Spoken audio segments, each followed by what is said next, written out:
Bismillahirrahmanirrahim. Assalamualaikum warahmatullahi wabarakatuh. Siswa-siswi yang saya cintai dan saya banggakan, semoga dalam keadaan sehat walafiat, tidak kekurangan sesuatu apapun. Pada bagian listrik dinamis yang ke-8 ini akan membahas dengan pokok bahasan energi listrik, daya listrik, dan spesifikasi tegangan dan daya kerja pada beban listrik atau pada alat listrik. Sebelum dilanjutkan, jangan lupa like, komen, dan subscribe channel ini supaya tidak ketinggalan video-video pembelajaran berikutnya.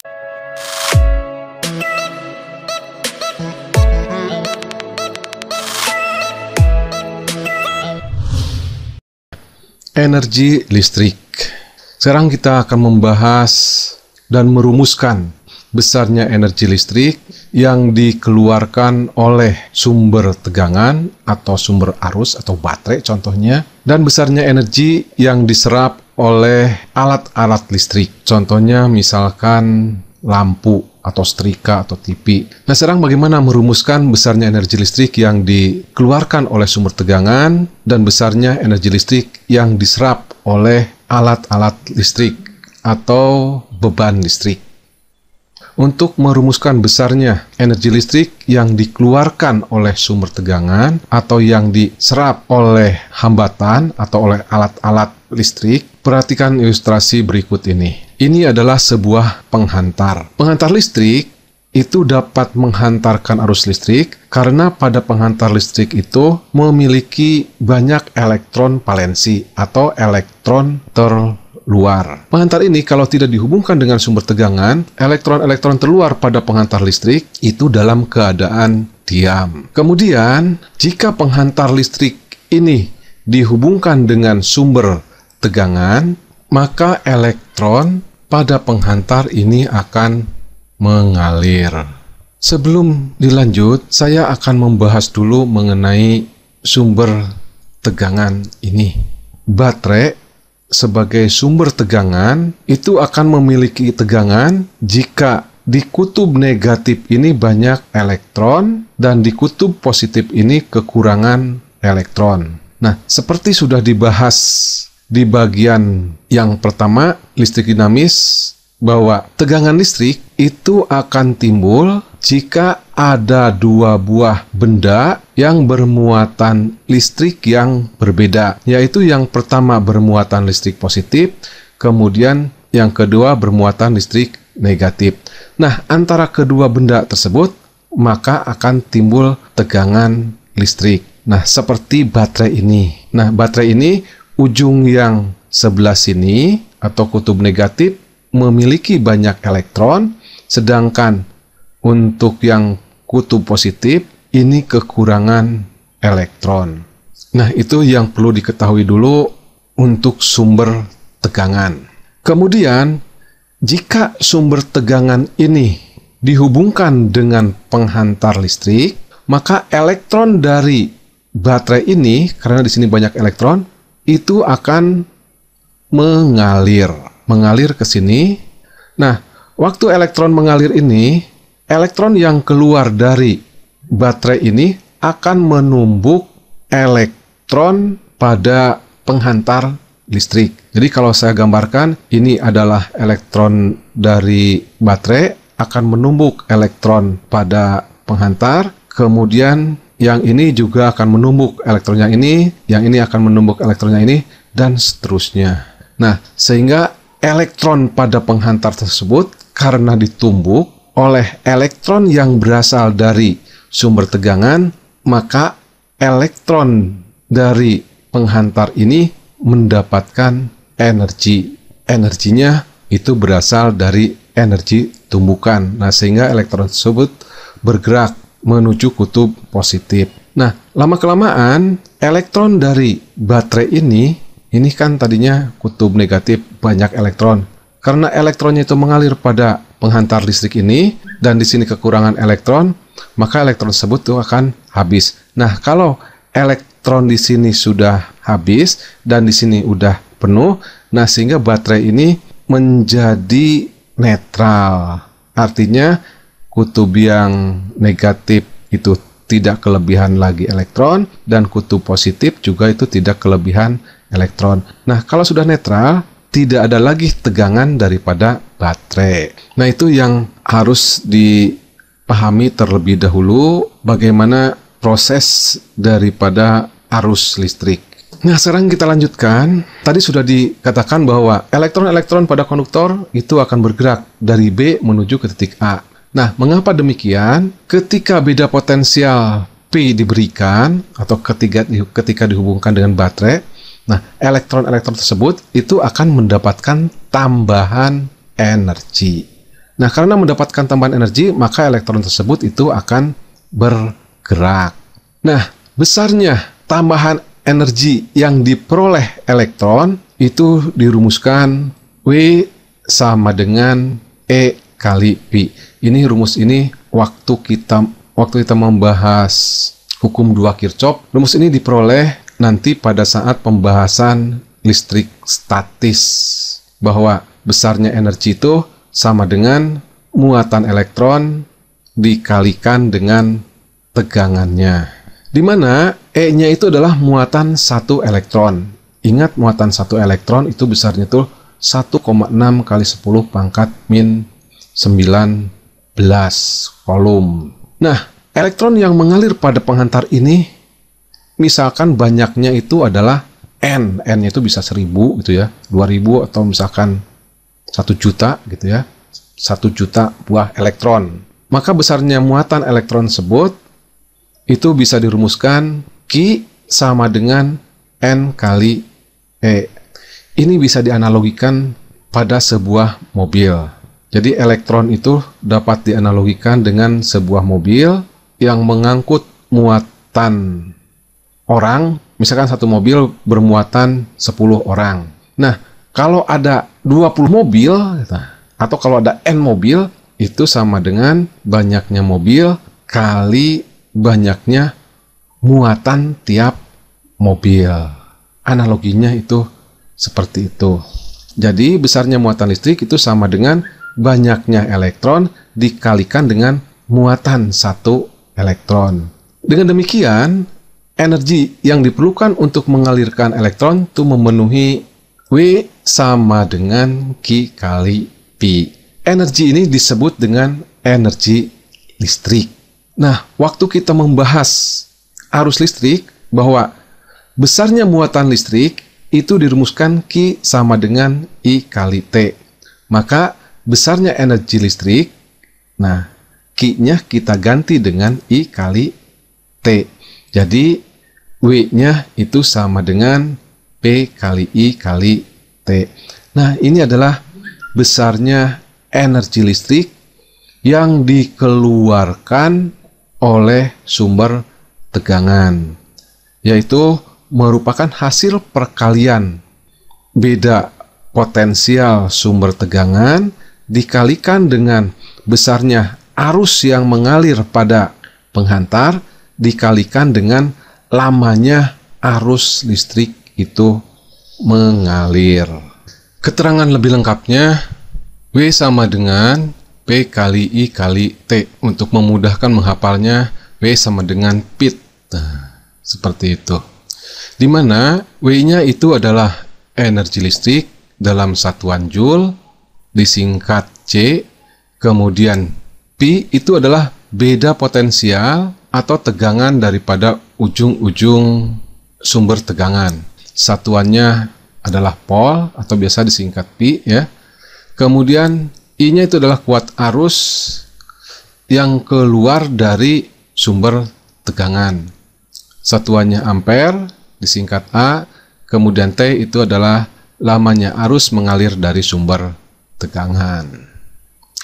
Kemudian berikutnya, kalau tadi itu adalah besarnya energi listrik yang dikeluarkan oleh sumber tegangan, selanjutnya sekarang besarnya energi listrik yang diserap oleh lampu atau oleh hambatan atau oleh beban listrik. Rumusnya sebenarnya sama saja, yaitu W sama dengan P kali I kali T. Hanya besarnya energi yang diserap oleh lampu, Pi-nya di sini adalah tegangan ujung-ujung daripada lampu. Kemudian I-nya arus yang mengalir melalui lampu. Kemudian T-nya adalah lamanya arus mengalir melalui lampu. Nah, tapi dalam besarnya energi listrik yang diserap oleh lampu atau oleh alat-alat listrik pada umumnya ya, atau oleh beban listrik ya. Karena beban listrik ini memiliki hambatan, maka besarnya energi listrik itu dapat juga dituliskan sebagai berikut. Kita tahu bahwa ini adalah rumus daripada hukum Ohm. Sedangkan ini adalah rumus dari besarnya energi listrik. Nah, tegangan pada energi listrik ini bisa diganti dengan I kali R. Sehingga besarnya energi listrik sama dengan I kali R kali I kali T. Atau dapat juga dituliskan W sama dengan I kuadrat kali R kali T. Atau dapat juga I-nya yang diganti. Nah, dari hukum Ohm, I itu sama dengan Pi dibagi dengan R. Nah, sekarang I-nya kita ganti dengan Pi per R. Jadi, besarnya energi listrik atau W sama dengan Pi kali Pi dibagi R kali T. Atau dituliskan Pi kali Pi-nya itu Pi kuadrat dibagi R kali T. Di mana Pi-nya itu adalah tegangan ujung-ujung lampu ya dalam satuan volt atau biasa disingkat Pi. Kemudian I-nya itu adalah arus yang mengalir pada lampu, kemudian R-nya itu adalah hambatan daripada lampu.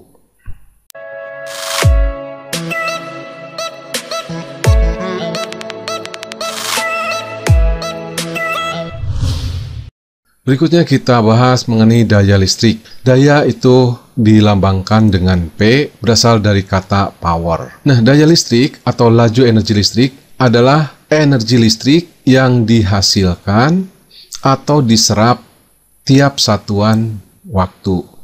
Nah, di sini ada kata dihasilkan garis miring diserap. Nah, yang dimaksudkan itu bahwa daya listrik itu adalah besarnya energi yang dihasilkan atau yang dikeluarkan oleh sumber tegangan. Nah, kalau diserap itu adalah besarnya energi listrik yang diserap oleh lampu atau oleh alat-alat listrik yang lainnya tiap satuan waktu. Jadi, energi listrik tiap satuan waktu kalau dikeluarkan oleh sumber tegangan, kemudian kalau diserap itu oleh alat-alat listrik seperti lampu, setrika, televisi, komputer, dan lain sebagainya. Nah, dari definisi tadi, itu dapat dirumuskan P sama dengan W per T, atau daya sama dengan besarnya energi listrik yang dihasilkan atau diserap, ya. Tiap itu artinya per satuan waktu. Nah, dari rumus energi listrik yang dirumuskan W sama dengan P kali I kali T. Nah, kalau W-nya itu kita ganti, maka besarnya daya listrik itu sama dengan P kali I kali T per T. Nah, T-nya di sini bisa dicoret. Jadi, besarnya daya listrik dapat juga dirumuskan P sama dengan Pi kali I. Di mana P-nya itu sama dengan daya listrik, satuannya, nah kalau dilihat dari sini, satuan energi itu adalah Joule tiap satuan waktu. Nah, satuan waktunya itu sekon, atau biasa disingkat Joule J per S. Nah, Joule per sekon dinamakan juga dengan watt, dan disingkat dengan W. Kemudian dari rumus ini juga didapatkan satuan lain daripada daya listrik, yaitu volt ampere atau disingkat VA. Jadi satuan dari daya listrik itu bisa Joule sekon, bisa watt, bisa juga volt ampere. Di mana 1 Joule sekon sama juga dengan 1 watt, sama juga dengan 1 volt ampere. Satuan lain daya listrik adalah daya kuda atau disingkat dengan PK. Atau dalam bahasa Inggris horsepower atau disingkat HP, di mana besarnya 1 PK itu sama dengan 745,7 watt. Contoh satuan daya dengan satuan PK, misalkan AC. AC misalkan dayanya 1 PK atau 2 PK atau setengah PK. Nah, sejarah daripada daya kuda atau PK ini pada saat revolusi industri yang pertama, saat ditemukannya mesin uap. Nah, besarnya energi tiap satuan waktu atau daya daripada mesin uap itu selalu dibandingkan dengan banyaknya kuda.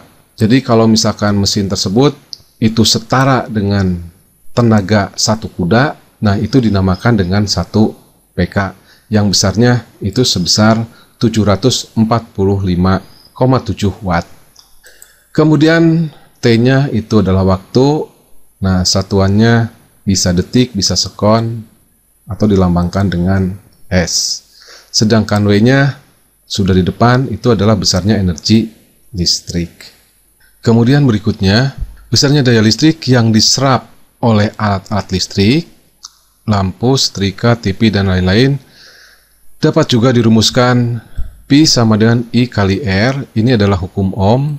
Nah, ini adalah rumus daya listrik. Tegangannya ini bisa diganti dengan I kali R, sehingga I kali R kali I.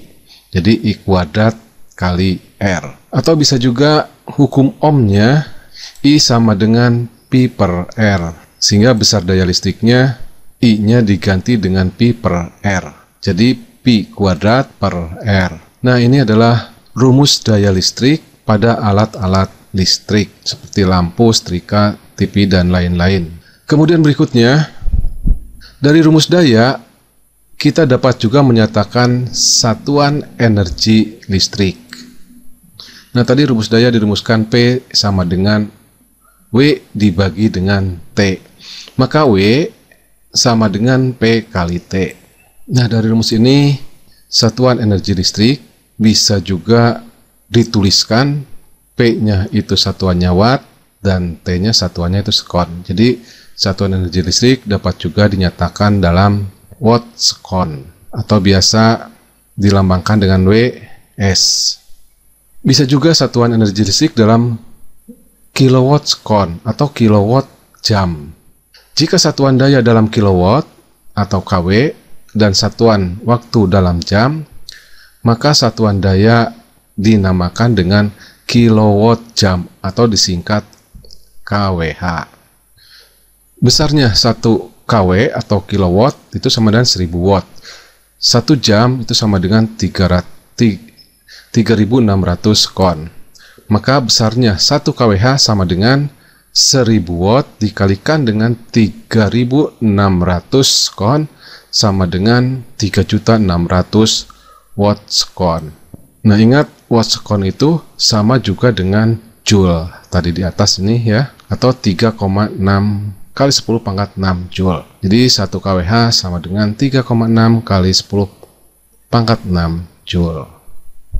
Dari bahasan daya listrik dan energi listrik dapat kita rangkum rumus-rumusnya. Yang pertama, rumus energi listrik ya sama dengan daya listrik kali waktu. Daya itu sama dengan P kali I kali T. Kemudian dapat juga dirumuskan bahwa P itu sama dengan I dibagi dengan R. Jadi rumus energi listrik itu sama dengan I kuadrat kali R kali T. Atau bisa juga ditulis P kuadrat dibagi R kali T. Kemudian untuk daya itu bisa juga dirumuskan W per T. Atau sama dengan P kali I. Atau sama dengan I kuadrat kali R. Atau sama dengan P kuadrat per R. Ini tinggal dicoret aja T-nya. Nah, maka jadi rumus daripada apa? Daya. Nah, ini rangkuman persamaan energi dan daya listrik.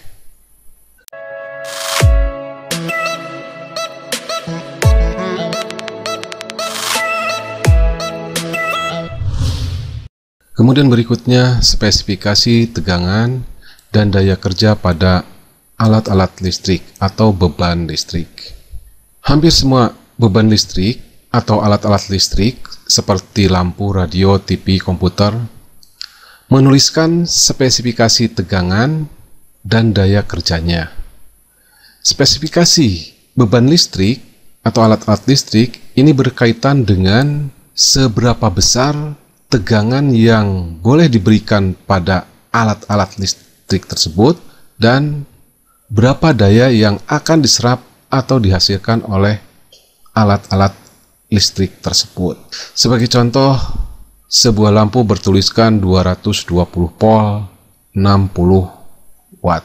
Ini artinya lampu tersebut bekerja normal, yakni menyerap daya sebesar 60 watt ketika diberi tegangan 220 volt.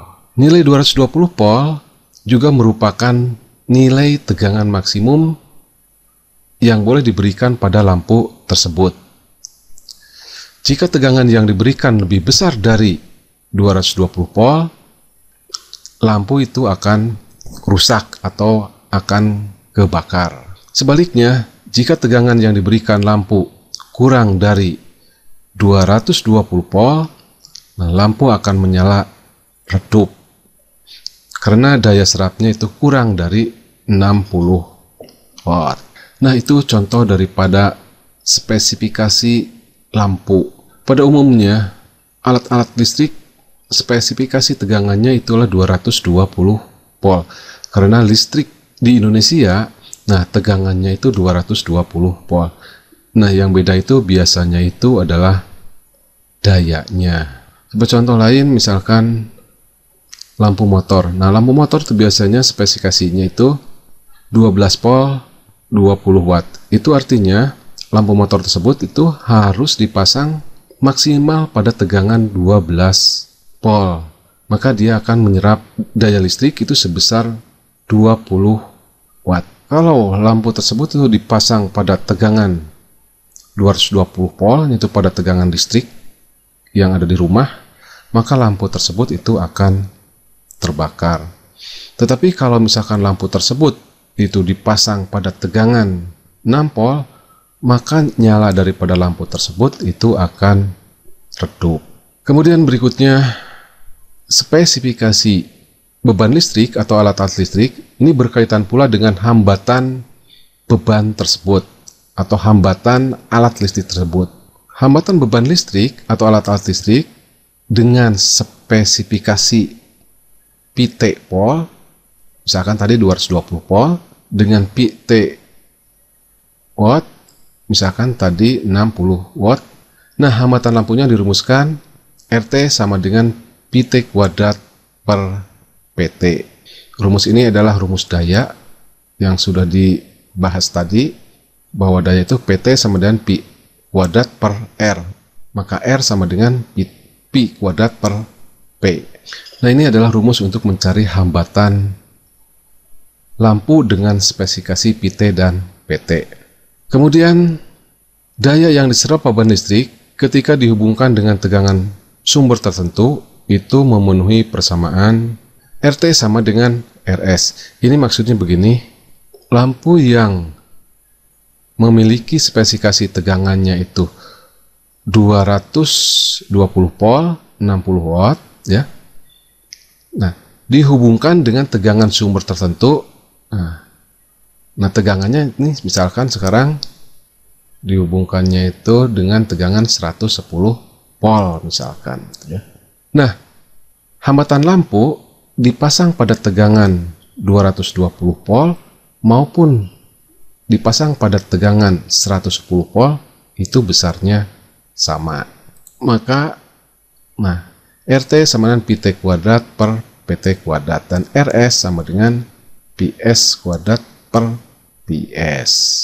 Di mana PS itulah daya yang diserap oleh lampu, PS adalah tegangan yang diberikan pada lampu, kemudian PT adalah daya yang tertulis pada lampu, satuannya watt ya, dan PT adalah tegangan yang tertulis pada lampu.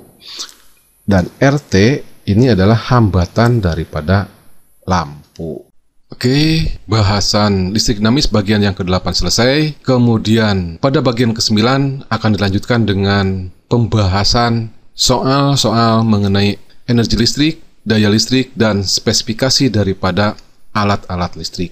Jangan lupa like, komen, dan berlangganan channel ini secara gratis dengan cara klik subscribe. Saya cukupan sekian. Billahi taufiq walhidayah. Assalamualaikum warahmatullahi wabarakatuh.